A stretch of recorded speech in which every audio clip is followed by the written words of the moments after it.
A lot of people, and we coach a lot of people in multifamily, and we see this a lot. A lot of people come in, and this is one of the things we see is they will think that they have a new way or a better way or a special contact or something that they can game the system and be just a little bit better than the last guy. And I've never seen that work.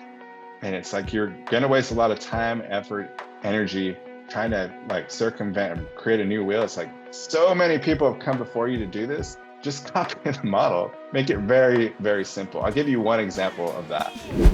Tim is one of the most authentic and genuine people I've ever met. Sincerely believe he's coming from a position of giving, and that means a lot. You're going to make huge progress. All right, welcome everyone to the Capital Raising Virtual Party. My name is Kendall Lejeune, and I am very excited about interviewing our guest today, Ruben Dominguez. I'm going to read a little bit of his bio. Ruben Dominguez is a real estate investor and operational executive with a proven track record of repositioning real estate assets, delivering quality tenant experience, and obtaining consistent returns to investment partners. Ruben has extensive experience acquiring properties, managing renovations, raising private capital, and managing single-family and multifamily investment properties. Ruben began investing in real estate in 2010 and has since acquired a substantial portfolio of single-family and multifamily assets that have continually produced double-digit returns for investors. Ruben is founder of Totem Capital Group, which manages all aspects of acquisition, repositioning, and sale of multifamily properties. Totem Capital Group has completed over 50 real estate renovation projects since 2012, with renovation budgets ranging from $10,000 to $1.4 million. Totem Capital Group currently has interest in over 800 units in Texas, valued at over $120 million. Ruben is also co-founder of Apartment Educators, a multifamily consulting company, and Accelerated Commercial Real Estate, a commercial real estate brokerage in Texas. So with that, I'd like to welcome everyone, Ruben Dominguez. Thanks so much for joining us, Ruben. Thanks for having me, Kendall. Appreciate it. Absolutely. So I think the best place to start is from the beginning. So can you talk a little bit about what got you started in multifamily investing? Sure. Funny story. So I was living in my house, and it was really small. It was like 1,000 square feet, 3-bedroom, 2-bathroom, tiny little house. And we had a growing family. I had a third kid on the way, and I said, we have to move out of this thing. It's tiny. And I wanted to move to a bigger house, but I had resistance from my wife. She said, no, we're not going to do that unless we can rent this one out. And so I said, I reluctantly agreed to that because I'd heard all these stories about, oh, I don't want to be a landlord. Like people break things and they break your house and they don't pay their rent. You have to chase them down, and tenants and toilets, right? And so I reluctantly agreed to do that. And we moved in, and luckily I didn't know what I was doing. We got a tenant in there, and luckily they were good tenants. We didn't screen them or anything like that. We just put an ad out somewhere and got a tenant, and we lucked out. And I realized these people are paying $1,500 a month, and my mortgage all in is like $800. So I have money left over, and they're paying my mortgage down. I got some cash flow coming in. I said, can I do this a bunch of times? How many times can I do this? And so I called my banker, right? At the time I didn't realize he was the wrong guy to talk to, because he's just a regular mortgage guy. He told me all the things I need to do to get my second house and my third one. And then 4 is it. Like, you can only get 4, but you're going to need hundreds of thousands of dollars to do that. And so I kind of gave up at that point. But I always had it in the back of my head. I need to do this real estate thing. It's great. Like, people are paying all this money to rent my house, and they're taking good care of it, and it's paying my mortgage down. I'm getting some cash every month. And I saw other people doing this, and I said, how did these people do it, right? How did they go out and buy 10 houses, 15 houses, 20 houses? And so I just started poking around and talking to people, getting to real estate meetups and finding out. And then eventually I found out, oh, I'm doing it wrong. I'm talking to the wrong people, right? There's people that actually have a business and do this. And so that's really what got me started. Is I fell into being an accidental landlord. And from there, I just figured out how to scale it. Nice. So when you first started, what did you do for education? Like, how did you learn? Did you have a coach? Did you have a mentor? You mentioned some meetup groups. So I did a couple things. I went to a lot of local meetups, right? Local RIAs. I found a couple. I'm in San Antonio. I found a couple places in Austin, and I met some people that were doing real estate up there. But really, I got into a coaching group, right? I got into a coaching group that did single family and multifamily. And that was really the thing that accelerated the business because I saw all these people really successful. They had a formula, and I just said, I'm going to copy that formula.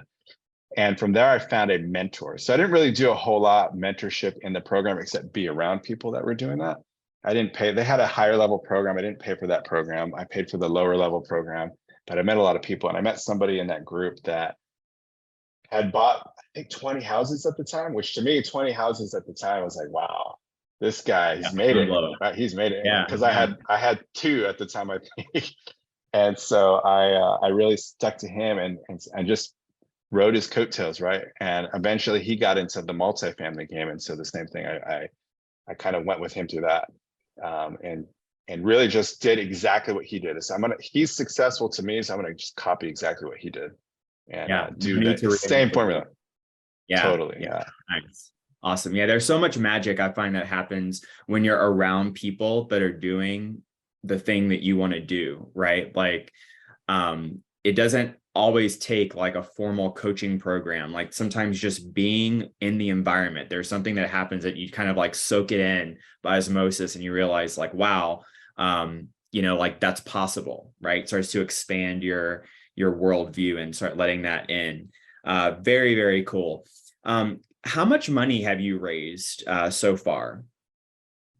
Me personally, about 15 million myself. With our group, we've raised a lot more than that. But yeah, on the mindset thing, going back to that, I think that's probably 80% of the game, right? Is your mindset, and it's really getting over that and being around the people that are doing it makes it seem normal. So you're just normalizing it, right? When I talk about buying a $45 million building, if you told me that 5 years ago or 10 years ago, I'd been like, there's no way, like companies do that. I don't do that. But then I started hanging out with people that was a normal thing for them to buy these big buildings. And so I encourage anyone that's listening that wants to do real estate, just get around people. Like that's the name of the game, is get around them, and soon it'll be normal and you'll believe it. And then you'll go out and do it also, right? You're just going to imitate what somebody else does. And so the more you're around those people, the easier it is for you. Absolutely. So was that your big light bulb moment that like, that when you went from, I have 2 rental properties to now I'm personally going to raise $15 million, was that was the light bulb moment being around those types of people that are raising money, that are doing the game right in that moment? Or was there something else? I mean, I don't think I ever had a light bulb moment. I think it was a slow realization that these guys that are raising all this money and these guys that are buying these big buildings, they're normal people. They just happen to go out and do it, right? And they have a formula, and that formula is pretty simple, right? And it's something that I can do too. Like there's nothing special about some of these guys, right? That they're not smarter than me. I'm not smarter than them, right? We all have things we can learn from each other, but it made it seem doable, right? It's not something that's just way out there that I can never do. And so I think it was a slow realization that instead of doing single family, I can go out and really accelerate the business by raising money. And so I don't think there was ever a light bulb moment where I said, yeah, but now when I look back, absolutely, like being around those people was what made that possible for me, is just hanging out with guys and girls that were doing this business and realizing like, oh, I can do that too, and made it just normal to me. Right. You mentioned earlier, you said the word normalize, and I love it. I think that's a brilliant way to sort of describe some of our journeys that we've been on. For me, it's kind of like the dimmer switch, so it's not necessarily like a light switch that goes on, but like it's a dimmer switch that like the room brightens up and I start seeing like, oh, this is normal. Like I'm swimming in normal right now. So that's a really good way of putting it. So kind of switching topics a little bit, can you talk about sort of like what are your top 3 ways of finding passive investors now? Like, how do you go about doing that? The number one way to find passive investors is going to local meetups and speaking, right? Just getting yourself out there. And if you're afraid of speaking publicly, the first time I spoke publicly is actually the good thing about, I had to have a corporate job. I don't do that in full-time real estate now, but my corporate job, first time I had to speak in front of people I was terrified. I was sweating, my voice was shaking, like, I felt like running out of the room. So if that's something that is holding you back, you have to get over that and just practice, right? And it's gonna just take you getting up there and doing it. But I can tell you one thing, like, no one's gonna remember that. They're not thinking about you and how horrible you did up there in front of people. But that's the number one way we get investors. We track it, right? We track it very closely because I'm spending a lot of time and money, like traveling to meetups and on marketing and all kinds of things. And we want to know, where are we getting our biggest returns, and meeting passive investors. Because once you really get outside of your friends and your family group, which that's a great strategy when you're first starting, get your friends and your family and really talk to them about raising money and what you're doing. But once you get out of that, you really got to get yourself out there. And it kind of like the passive investor leads stop flowing until you're getting yourself out there. And the best way to do that is through speaking at local meetups. So we'll go out to Dallas and speak, in Houston, San Antonio. We started in Texas, now we're expanding to Phoenix and some other markets in Florida, Nevada. And we're having our own meetups so we can kind of control those meetings. But that's the number one way to get. The number two for us is attending also meetups. So that's a great way, right? You're going to meet a lot of people. Now I would try to attend some meetups, and this is for me personally. I've been to a lot of meetups where it's like a lot of our RIAs here in Texas. It's a meeting you go to, they talk up on stage the whole time, and then you never get a chance to network. Like, I think this is really cool that Tim has put some networking piece in this, because that's where you're going to meet investors, right? And a funny thing is, if you're into whatever you're into, right? We're into multifamily. We do multifamily, but if you're raising money for hotels or for office or industrial or whatever it is, go to those events. There's conferences for all types of real estate that you can go out to, or whatever you're into, right? Go to those and meet people. And that's where you're going to find a lot of investors. The third best way is actually really interesting. The third best way, you mentioned, so the top three, is people that are interested in doing what we're doing, but they never take the step to actually get active. I call it active, right? Because there's an active side and there's a passive side, right? You can invest in real estate passively. You just write a check and you give it to somebody like me that's going out there and doing all the work, and you get a return for that, right? And there's active, which is you're going out, finding the deal, putting the money together, getting the loan, doing all the work, operating, and then eventually you sell that thing. And so that's real difficult, right? The active side is very difficult. There's a lot to it. And some people realize, oh man, I got to do all that work. And I'll just passively invest. So we actually meet a lot of investors that they initially go to these conferences because they want to be active. And then they realize, oh, that's a lot of work. I have a full-time job. I got a family. Maybe I'll just passively invest. So I would definitely make sure you're talking to those people too. And you put them on your email list or whatever marketing plan you have, and keep them engaged. And eventually some of those people will be your passive investors as well. Nice. Yeah. I think that it's pretty much common knowledge now that, real estate is one of the best investment vehicles. And I think, everyone's kind of, it's a buzzword that people throw around, like, oh, invest in real estate, invest in real estate. But, there are a lot of high income earners that are, like ER doctors or lawyers that they want to invest in real estate, but they don't want to do real estate, right? They want to put their money in real estate, but they don't want to do real estate. So that's a really great distinction. That's fantastic. Can you talk a little bit about what your passive investor target looks like now? Like, who's your avatar that you are sort of targeting to be your passive investors in your deals? Definitely. So they're going to be older, usually 40 years older plus. They're usually they either are or were a high income earner. So they're, like you mentioned, physicians. We have a lot of dentists for some reason that are passive investors.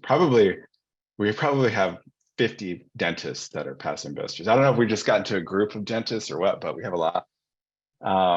People that had high corporate jobs, like they were, directors or VPs, CEOs, things like that. And then a lot of retired folks also. We have a lot of older retired people that have money in their retirement funds, or they just have money and they don't know what to do with it, and it's losing money in the stock market right now, so they're looking to invest that.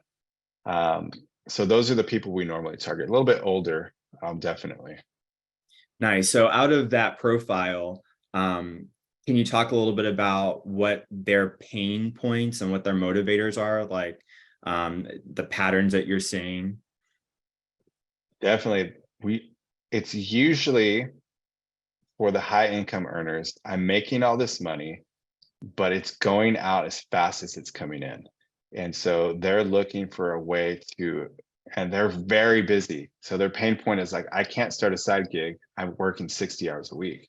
As a physician, right? They work all the time. They're on call. Their schedule's crazy. And so those investors, their pain point is, I want to invest, but I just don't have time. So I need to find somebody that can help me invest my money. That's not the stock market. They want to like kind of diversify. Stock market's not returning what they want. And so usually that's the number one pain point is I just don't have time to invest myself. So I'm gonna give it to you, and I trust you to go out and give us a great return for this.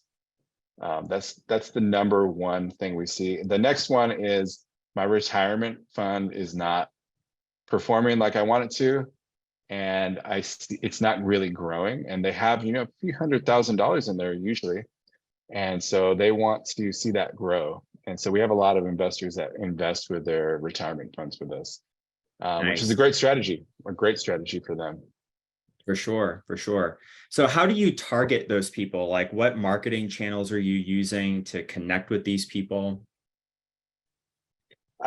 We will target them. We partnered with a lot of so on the retirement funds, we've partnered with a lot of trust companies, and they have events. We'll go to those events. We'll sponsor those events. We'll speak at their events.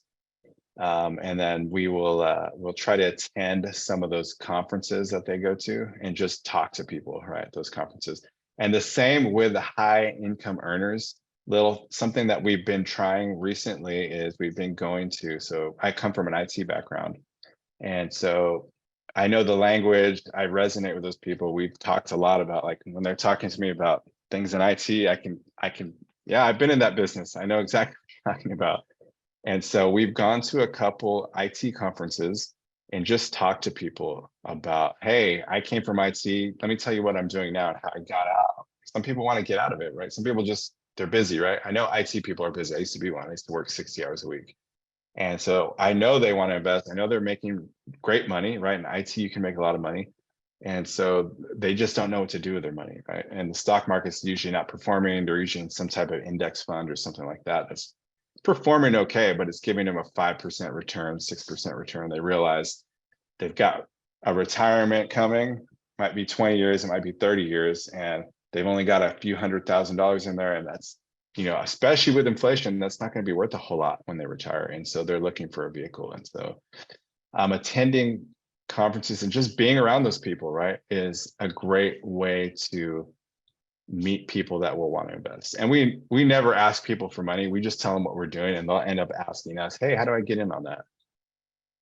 Nice. I really like the whole, the idea of connecting with people on common ground. Like, you're able to speak their language, you immediately start, building that rapport with them. How do you sort of demonstrate your authority in the space, and that, like, your investment, your future is going to be safe with me? How do you communicate that, and how do you demonstrate that for them?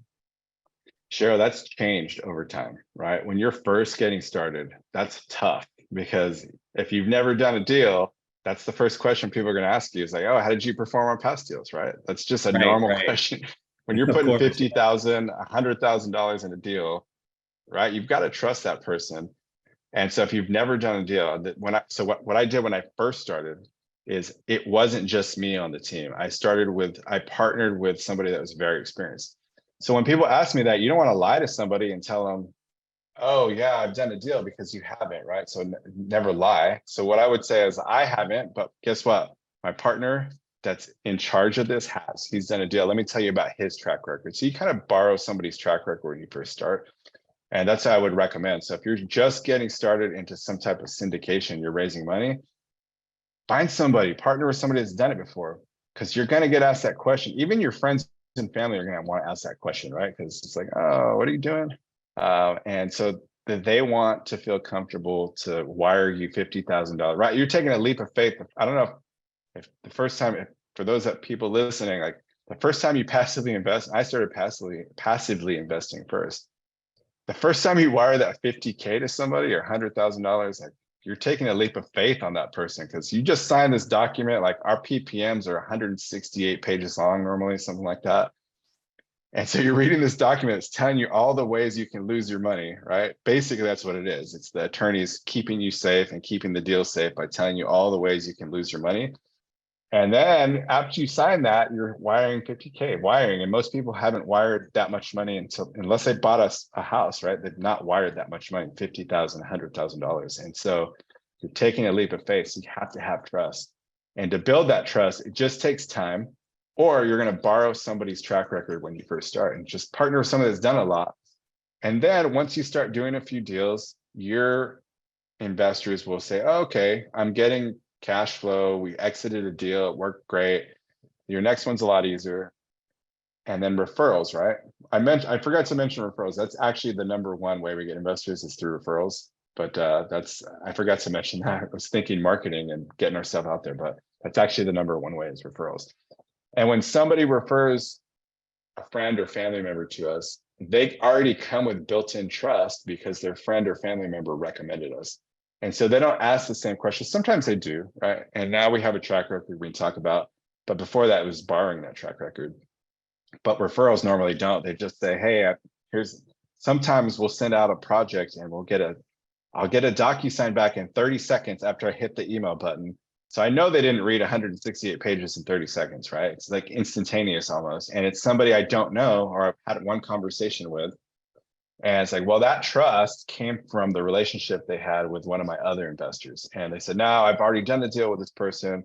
Here's how it went. It was great. I think you should do this also. So that's really how you build trust. If you've never done it, find somebody to partner with that you can use their track record.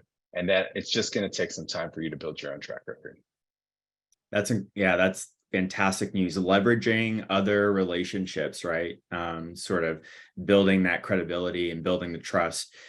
Speaking of building trust, do you have any type of formal methods that you use to nurture relationships with your investors? Like, do you do newsletters or anything like that? Definitely. We do a monthly newsletter for all of our investors, whether you've invested or not.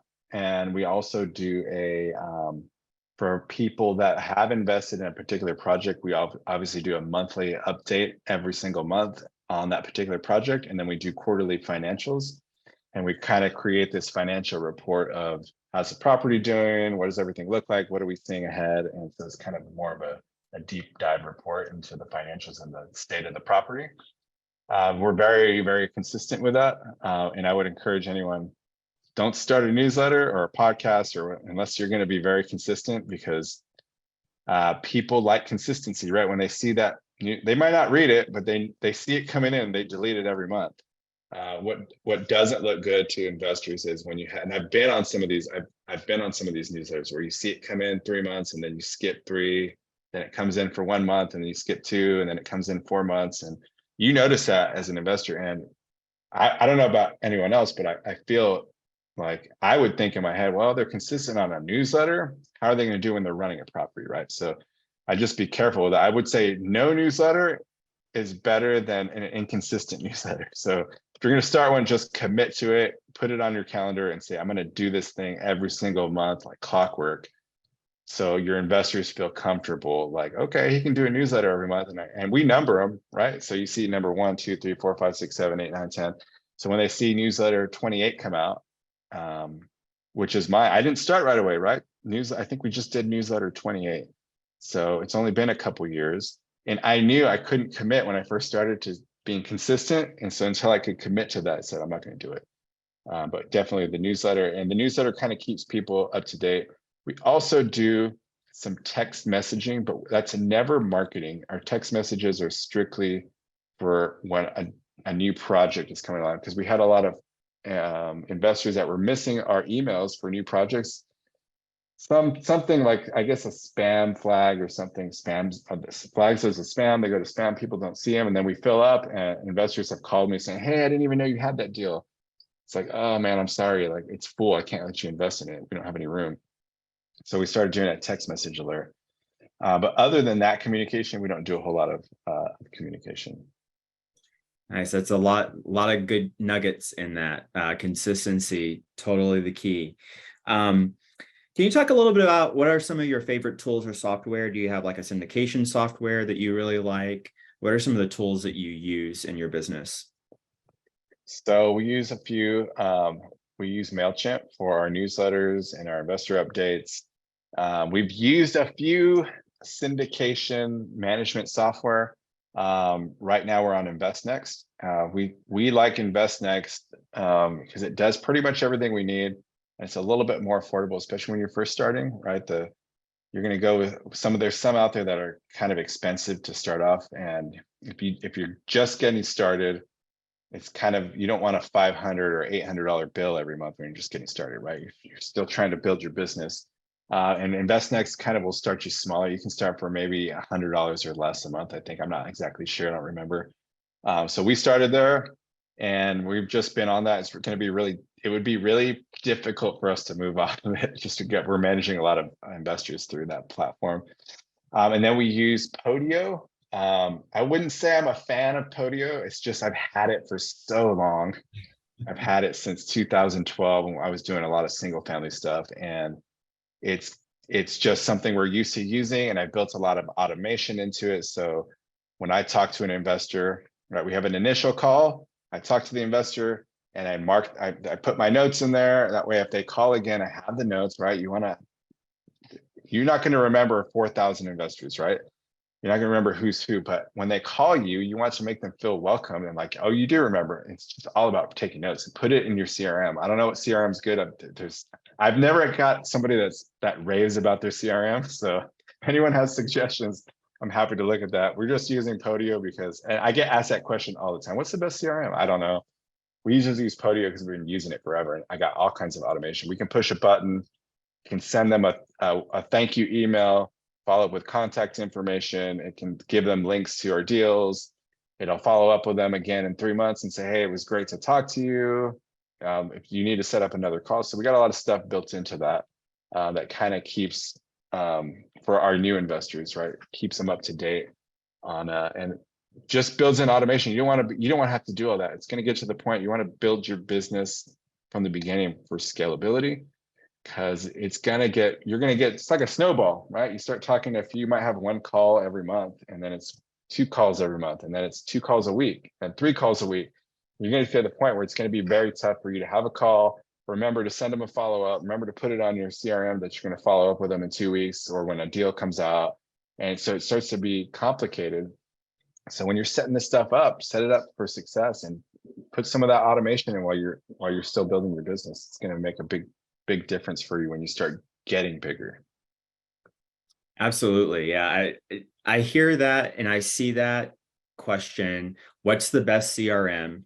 No matter what real estate, estate vehicle you're in, so many people ask that question. And I think the one answer that I've seen the most is the CRM that you're just going to use. Nothing is perfect. No one's happy with their CRM. It's just whichever one you're going to use consistently, just stick with it and, embrace the thorns and go with it. So, yeah, that's some really great advice there. So talking about your investors a little bit, do they prefer to stick to one specific asset type, or do they like to diversify, or what are you seeing in your investor portfolio? So that's kind of a hard question for me to answer because we only stick to one type of asset. So our investors, which is multifamily, class BC multifamily with some type of value add play. And normally the markets would be Texas, Arizona, Nevada, Florida, Georgia, North Carolina for now. So anything outside of that, they won't even see it. Like we don't do industrial, or we don't do retail, we don't do mobile home, we don't do self-storage. It's strictly syndication for multifamily. And it's going to be probably 120 units plus. So they're used to saying the same things over and over again. So I'm not sure if they'd be interested in something outside of that. Something we Sure. thought about, right? But not anything we've tested yet. Right. Well, I think that, for me, one of the cool things about that is the consistency. If it's going to be that type of asset type every single time, it seems like it would make it a lot easier for your investors to be like, yes, I'm going to be on board. Like, let me sign the DocuSign.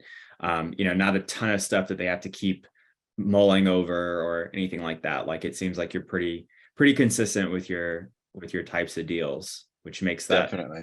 faster. Yeah. Nice. Definitely. So I'll just ask it, how do you go about asking for money? So I think I mentioned earlier, we never ask. It's always been my strategy because I feel, and I don't know, this just for me, the way it works, I feel like when you ask for money or you chase money, it runs faster than you can think away from you. It's just because I think people are fearful, right? If it's so good, why do you need my money, right? And so that's never been my strategy. My strategy is just to educate people on what we're doing. And if they're interested, they're going to ask me, right? And so my strategy is like, especially when you first started, my strategy when I first started was I made a list on an Excel spreadsheet of everyone I knew, friends, family, previous coworkers. I went through my social media and I just started calling them and saying, hey, I haven't talked in a while, or messaging them. I didn't have all their phone numbers. And we haven't talked in a while. What have you been up to? You want to have coffee? You want to have lunch? And just going out and meeting these people and reconnecting with them. And some point during the conversation, they would ask, or I would ask, or I'd mention that, hey, what have you been up to? Oh, well, we're getting into real estate. We're buying apartment complexes. And normally real estate's a very interesting topic for people. So they're going to want to know, like, hey, tell me more about that. And so you can kind of talk to them. And I tried a lot of different ways to pique people's interest. Like I told them I was doing syndications, which in my opinion, that's a mistake because they're not going to know what that is normally, right? And they're not going to ask you because they don't want to look dumb. So that was a fail. And sometimes when you say I'm buying apartments, they think now you're very wealthy and you're going out and buying apartments by yourself. So they're not going to think that they can participate in that, right? So what I found works the best is to say, hey, and this is what's worked for me. I don't know if it'll work for you, but I'll tell you. I tell people, hey, me, some friends and family, we pool our money together and we go out and buy apartment complexes and we operate them for cash flow. And at the end, we sell them for a profit and we all make money. And so normally when you say that to somebody like, well, I'm a friend, I'm a family member, right? And can I participate in that? And they'll normally ask you. Some won't, right? Some will you'll have the conversation, you'll be at lunch and you'll part ways. But a lot of those people that don't ask will eventually come around and they'll call you, they'll text you, they'll hit you up on social media and say, hey, you were doing apartments you mentioned. Tell me, can we talk a little bit more about that? And so normally they will ask me for money. I'm sorry, they'll ask me, can I invest with you, right? How can I get in on that? Is there opportunity for that? And so we never ask. So we always just let them come to us. Because I've asked before when I first started and it never worked out. Those people always thought I was trying to scam them, or I was like, why are you asking me for money? Is it that bad? So we learned early on not to do that. And actually I had some mentors tell me like, that's not a great way to do it. The money's going to run away from you if you ask for it. So. That's incredible. That's a really, really good strategy. And not even inviting, just saying like, this is what I'm doing. Like there's a lot of magnetism in that. I think that's really powerful. That's Definitely. awesome. And a lot of times I walked away from a lot of lunches where I bought lunch. It's like, oh man, maybe I should have asked for them to invest in our deals. And I'm glad I didn't, because eventually it might be 2 years later, they've come back and now like, hey, you mentioned that we had lunch that one time. And I always remember, oh, we did have lunch. And I remember that guy, he didn't ask and I didn't ask him, but he came back and he asked me now, hey, how can I get in? Or tell me more about that. Let's meet again. And at that next meeting, they'll ask, how can I get on that? And then we took it a step further. And so now when people ask that question, I'll initially tell them no. And this is a book I learned from a book. I don't know if that's a question on here, but it's called Pitch Anything. It's a really good book. It really, that book it's by Oren Klaff. It talks about basically he's a money raiser. He talks about the psychology of raising money. And so initially you're getting through that first layer of the brain, which is a fight or flight, right? And so you got to get past that so people can kind of understand what you have to offer, right? And so if you're asking for money, you're going to initially trigger their flight response. They're going to be like, I'm out of here. He wants to scam me. He's trying to take my money. So we never ask, but well, I'll initially now tell them no, like, and I don't tell them no when they say, hey, can I get in on that? I'll be like, well, I'm not sure. Like, we don't have any spots right now, but do you want me to give you a call if something comes up? And so when you call them 2 weeks later and you put it in your CRM, right? Because it's going to remind you, when you call them 2 weeks later and you ask them and you say, hey, I got a spot, you might have a project that come up, got a spot, are you interested in getting in? Now it's scarcity mentality, like, oh, I can get in now. And I wasn't able to get in 2 weeks ago. Heck yes, I'm in. And so that's also worked very well for us. And that's called a push-pull method. It's in that book. I'd recommend that book if you haven't read it. It's really good. That's incredible. And the name of the book, for anyone who missed it, was called Pitch Anything by Oren Klaff. That's a fantastic way about going, to do it. I love the idea of sort of planting the seed and then letting them come back to you.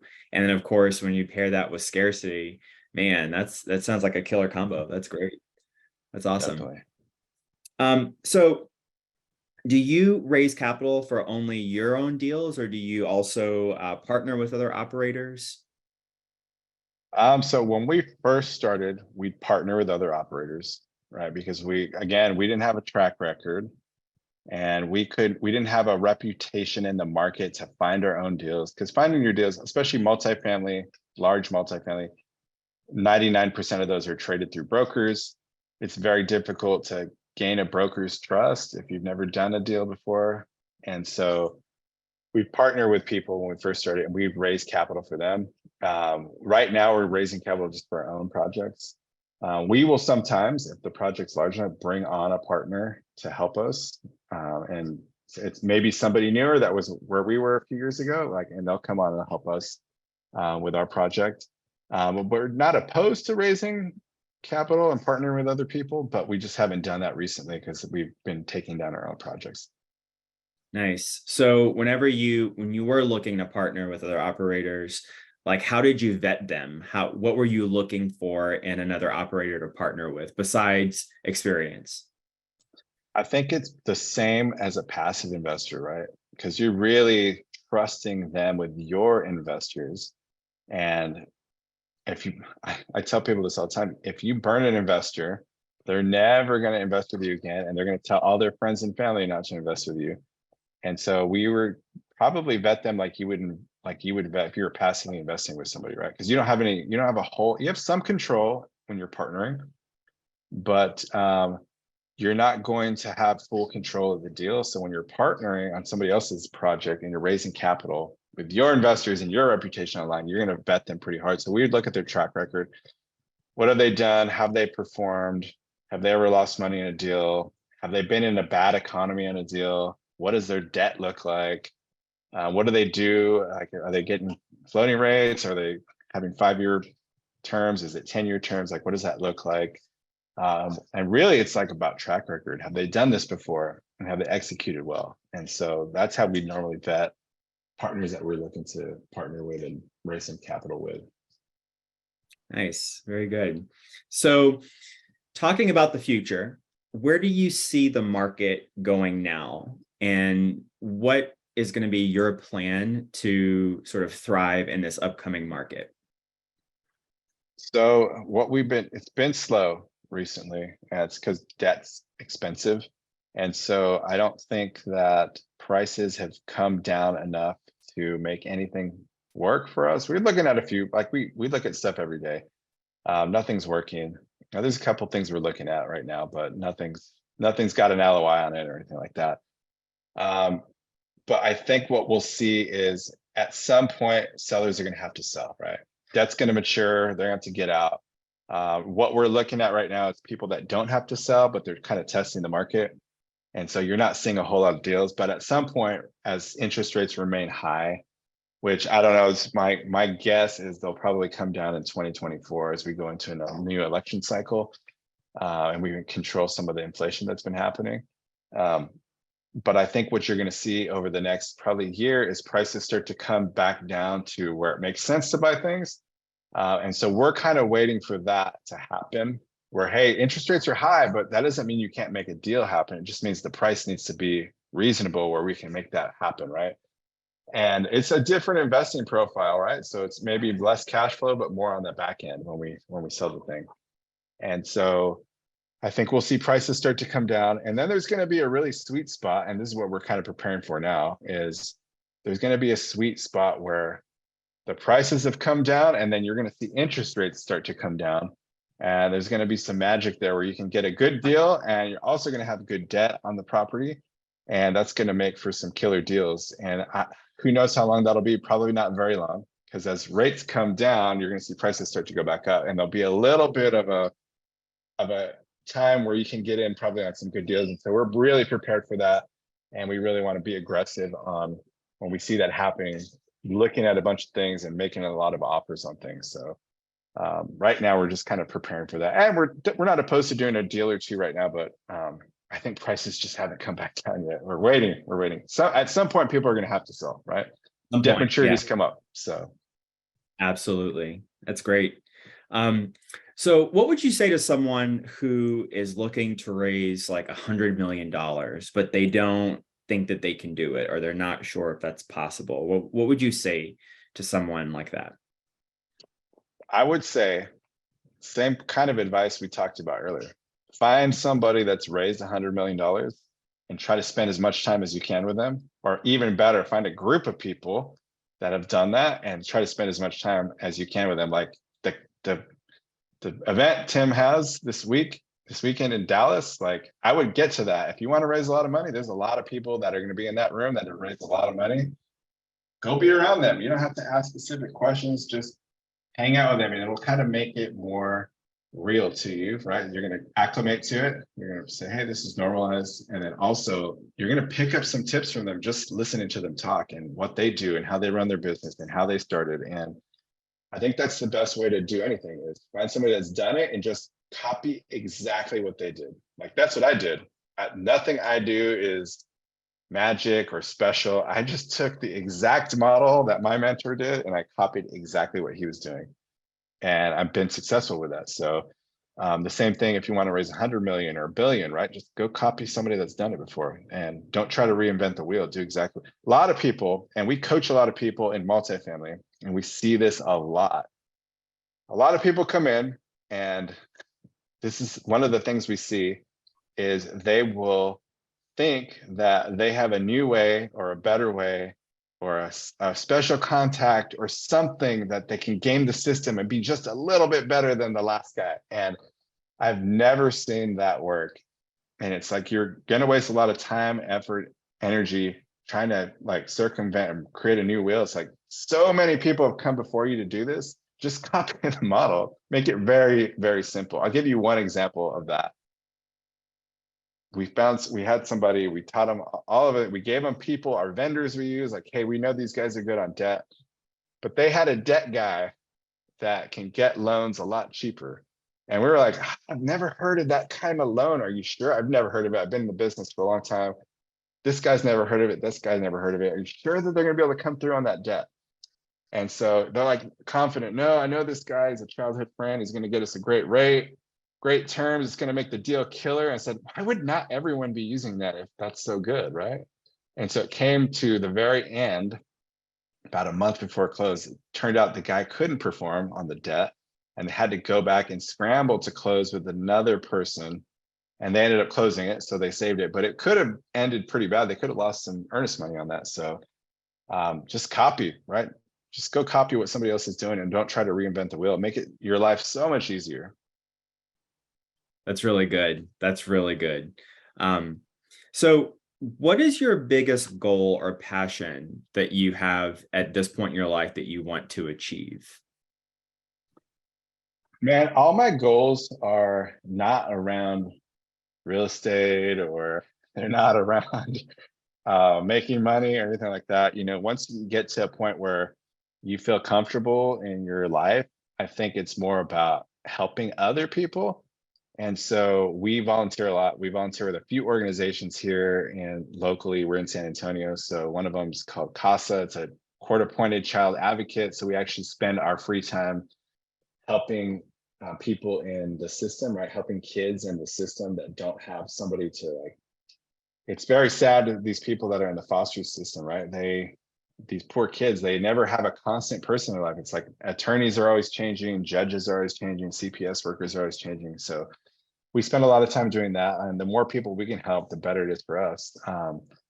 And then we have some other organizations we help. So all my goals are really around like helping other people. We have a couple other businesses that we're running. So my goals now are normally around those businesses. How do we make those businesses more successful? And how do we help other people in those businesses? And I think for me, it's always been, if you set your goals around how can I help the most amount of people? And for multifamily, my goal used to be, how can I help the most amount of passive investors make great returns on their money, right? So that was my goal in multifamily. It wasn't about how much money can I make in multifamily. It's like how can I help the most amount of people learn about multifamily? Because it's a great investment, right? But people don't know about it. If you don't know about it, how are you going to invest in it? And so that was my goal for that. And I think if you center your goals around helping people, helping others, and how can you do that, you'll be successful, right? You'll just be successful because you're helping other people. So it's normally what our goals are around is how can we help the most amount of people? Yeah, that's really great. That's really, really good. Giving back. I mean, you know, I I can't say enough good things about that as well. So thank you for sharing that for sure. Yeah. If you had to go back and teach your younger self, or if you were going to teach a group of teenage kids or something, what is it that you would teach them? So that's a great question. I actually have, so my son, he's 14, he's about to be 15. And so Perfect. he's yeah, totally. He's very interested. So I ask myself that question a lot. It's like, if I was back at 14, like, what would I tell myself? Because it's a very forming time for them, right? And they're building their foundations at that point. And I learned the hard way, and I didn't start this business till I was in my 30s. And I wish I had started a lot younger because I would be free, right? It's all about freedom of time. That's what everyone has, is the same amount of time. We all have the same amount of time, right? Elon Musk has the same amount of time as I do. So how do you free that up to do the things you want to do? And that was my biggest driver at the beginning. It was like, man, I'm working so much. I'm missing my kids growing up. It's terrible. I'd come home, my wife would tell me all the cool stuff my kids did that day. And I was like, I had to miss it because I was gone. I was at work and they're asleep. And when I go to work, they'd be asleep. So I wouldn't even see them. And then I started doing the real estate thing. I actually spent more time, and I wouldn't see them on the weekends. That's a whole other story. But yeah, I would go back, and what I tell my kids is, hey, look, you don't have to, and this is controversial because at their school, everyone's talking about, oh, what college are you going to? What are you going to do? Like, wear your college shirt day. Like, what are you going to do? And I'm telling my kids, like, hey, if you want to go to college for the experience, or you want to do something with your life that requires a college degree, go to college. Absolutely. Because it's a great experience. You're going to learn a lot of stuff about life in college. Or you're going to go because you want to be a doctor or you want to be an attorney. And that requires college, right? You need to do that. But I said, you do not have to go to college if it's not for you, because it's expensive. And if you're not going to get anything from that, like, don't do it. And it's very controversial at their school because they tell their teachers that. We've actually gotten a phone call from a teacher that said, wait, your kids are you sure? And I was like, no, we're just different, right? We're entrepreneurs and there's other ways to do things. There's other skills. Now, that doesn't mean don't be a learner, right? I want my kids to learn as much as possible. Go learn finance. If college is the right vehicle to learn finance, perfect. Go learn it in college because you're going to need that. It's going to be a valuable skill for you. Go learn accounting. That's a valuable skill that you're going to need if you're going to do a business. But I tell them, like, work, but you're going to work to make some money so you can start your own thing. Always be looking at starting your own thing, because you're never going to get rich, or you might. It's going to be very rare for you to get rich working for somebody else. You're going to work for somebody else for a little while because that's how you're going to seed your businesses, right? You need something that's going to, and that's really the goal, is to have a business so your money is working for you. You're not working for money. You're going to start off working for money always, right? And they always think I'm going to give them money. I'm like, I'm not giving you money. You're using my money now, but when you move out of this house, that money is gone, right? It's my money. And so I think I would tell a young kid, like, hey, work for money for a short term. That's your short term to plant the seeds for your business to run. And then even your business, right? You're going to work in that business a lot when you first start it. But eventually you want to set up systems and people so that business is working for you. You're not working in the business, you're working on your business. And so that's the advice I give somebody young, like, hey, if it's controversial, but college isn't for everyone. It's expensive. You don't want to get out of college with, and if anyone has a history degree, I'm not like downing it. It's great if you went to college because you learned a lot, but don't go get a history degree and then go work as a waitress or waiter, because you just wasted a lot of money. Like if you want the experience, yes, go to college and do that. But if you're not going for the experience or for something specific, like don't do it. It's going to be very expensive for you. That's incredible advice. You mentioned at the very start of our interview that mindset is 80% of it. And I think that mindset is crucial. I mean, it changes the entire game. It changes your entire framework of like what's possible and how to think as an entrepreneur. And so that's incredible advice. I got a lot of gold nuggets out of that for sure. So thanks for sharing that. Yeah, no worries, man.